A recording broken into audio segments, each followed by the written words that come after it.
I never thought I would be the type of person to send a cease and desist letter to someone I once considered a sister. But then again, I never thought my best friend of 15 years would try to defraud me out of my life savings under the guise of a gender reveal party.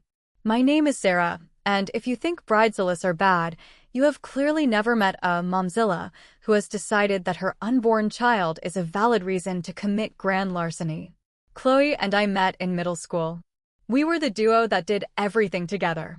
We went to the same college, we were roommates in our 20s, and we held each other's hair back after bad breakups. I was the reliable one, the one with the steady corporate job and the organized calendar. Chloe was the wild card. She was beautiful, chaotic, and always chasing a lifestyle she couldn't quite afford. When she married David, a sweet, hard-working guy who owned a landscaping business, I thought she would finally settle down. David did well for himself, but he wasn't a millionaire. Chloe, however, liked to pretend he was. When Chloe announced she was pregnant, I cried tears of genuine joy. I was going to be Auntie Sarah. I was ready to buy the cute onesies and babysit on weekends. But the moment the pregnancy test turned positive, Chloe underwent a terrifying transformation. It started small. She wanted a specific, incredibly expensive crib that cost more than my first car. She registered for a stroller that had an electric motor. I laughed it off as new mom excitement. Then came the planning for the gender reveal. I assumed we would do something cute in her backyard, maybe some balloons, a cake, a barbecue. I was dead wrong. Chloe called me for a planning meeting at a high-end bistro. She slid a mood board across the table that looked like it was curated for a celebrity. "I want to rent out the botanical gardens," she said, dead serious. "We're going to have a drone show reveal the gender in the sky. It has to be viral, Sarah. This is my brand." I blinked. Chloe didn't have a brand. She had 2,000 followers on Instagram, mostly bots and people from high school. "That sounds ambitious," I said carefully. "Have you discussed the budget with David?" She waved her hand dismissively. "David is stressing me out. He keeps talking about college funds and savings. He doesn't understand that this is about welcoming our child with abundance. Manifestation, Sarah. Look, I need you to lead the charge. You're the godmother. The godmother handles the logistics so the mom can rest." I was honored by the title, so I agreed to help plan. That was my first mistake. The second mistake was giving her my credit card number, just for the deposit holds. She promised that David would cut a check for the total amount once his seasonal bonus came in. I trusted her. Why wouldn't I? We were sisters in every way that mattered. The expenses started rolling in, and they were staggering. The venue rental for the gardens was $6,000. The catering, organic, vegan, gold-flaked hors d'oeuvres, was another $4,000. Then there was the drone company. The floral arrangements. The custom-made, mommy gown imported from Italy. Every time I got a notification from my bank, my heart hammered against my ribs. I called Chloe. "Hey, the total is pushing 15 grand, Chloe. This is getting crazy. Has David given you the bonus check yet?" Her voice instantly turned weepy. "Why are you stressing me out? You know stress is bad for the baby. The doctor said I need to stay calm. David is being difficult, but the money is coming. Do you not trust me?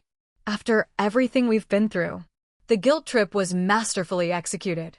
I backed down. I didn't want to be the reason she had high blood pressure. I dipped into my house down payment savings to cover the credit card bill, telling myself it was a short-term loan to my best friend. 2 weeks before the party, the final invoices arrived. The total cost of this gender reveal was now sitting at $25,000. I felt sick.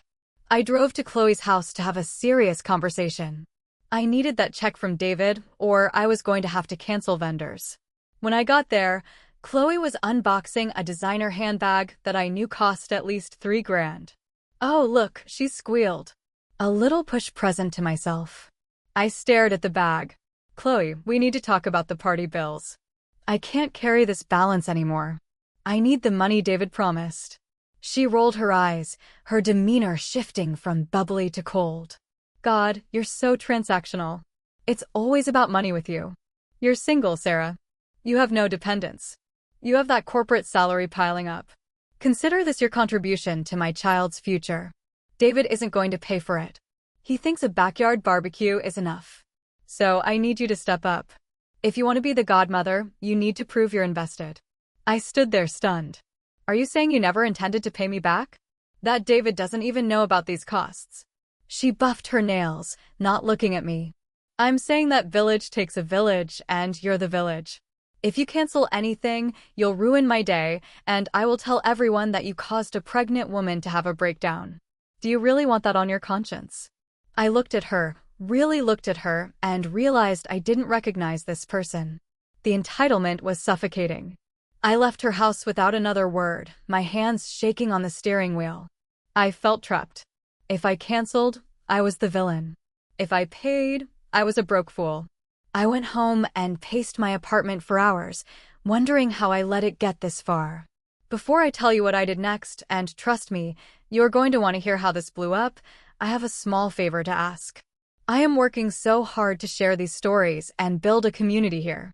If you've ever had a friend who took advantage of your kindness, or if you just want to see justice served, please hit that subscribe button and turn on notifications. It really supports the channel and helps me bring you more of these crazy life updates. Okay, back to the nightmare. I sat there that night, looking at my bank account. I was $25,000 in the hole for a party that wasn't even mine. I realized that keeping the peace was costing me my future. I decided I needed to talk to David. I knew it would cause World War III with Chloe, but I had no choice. I called him the next morning. Hey David, I said, trying to keep my voice steady.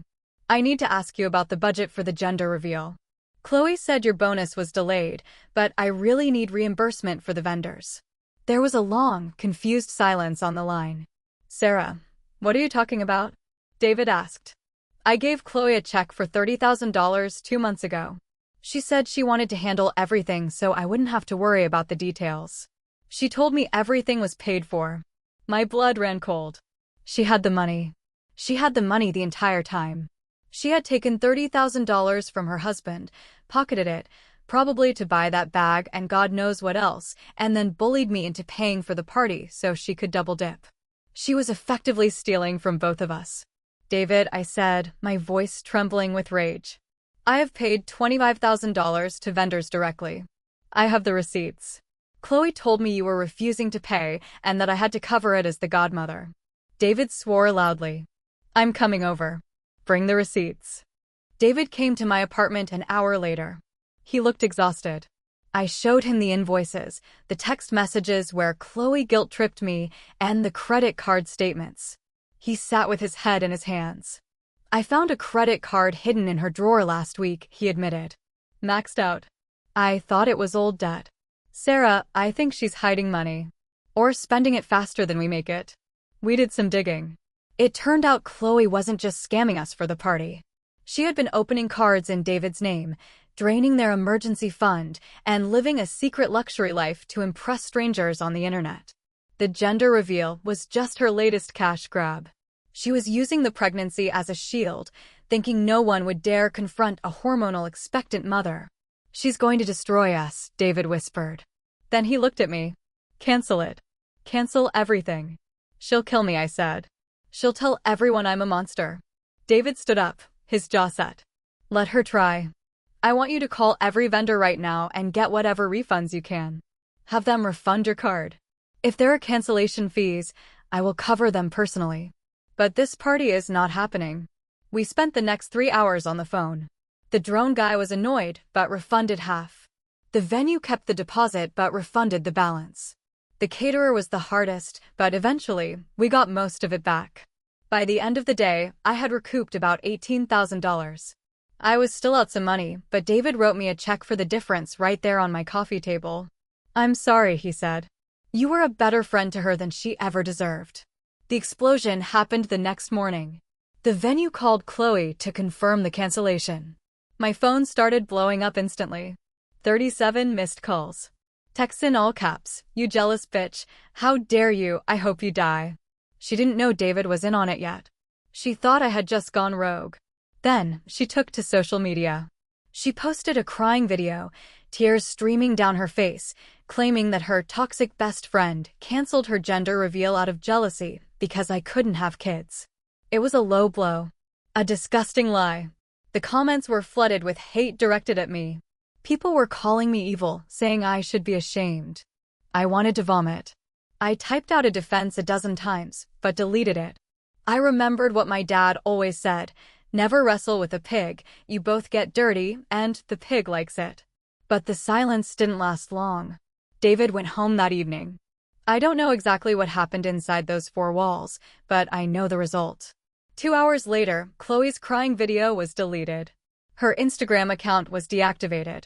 David texted me a single sentence: "It's handled." I found out later through a mutual friend that David had given her an ultimatum: wipe the lies off the internet and come clean, or he was filing for divorce and pressing fraud charges for the identity theft regarding the credit cards. He showed her the evidence we had compiled: the bank transfers, the lies, the receipts. Her narrative crumbled instantly. She wasn't a victim, she was a predator who got caught. The gender reveal never happened. They ended up having a small family dinner a few months later, which I obviously did not attend. It turned out to be a boy. I sent a gift card, mostly for David's sake, but I never got a thank you note. A few weeks after the baby was born, I ran into David at the grocery store. He looked 10 years older, but lighter. He told me they were in intense therapy. He was controlling all the finances now, giving her a cash allowance like a child. He was trying to make it work for the son, but he admitted the trust was gone. "She asks about you," he said. "She thinks you guys can patch things up eventually." I laughed. It was a cold, hard sound. "David, she stole from me. She lied to me. She used her unborn child as leverage to scam me. There is no patching that up." It's been a year since then. I eventually recovered my savings and bought my own house, a nice place with a garden that I paid for myself, without scamming anyone. I heard through the grapevine that Chloe is trying to become a momfluencer again, posting about overcoming betrayal and forgiving those who hurt you, implying that she was the victim in our fallout.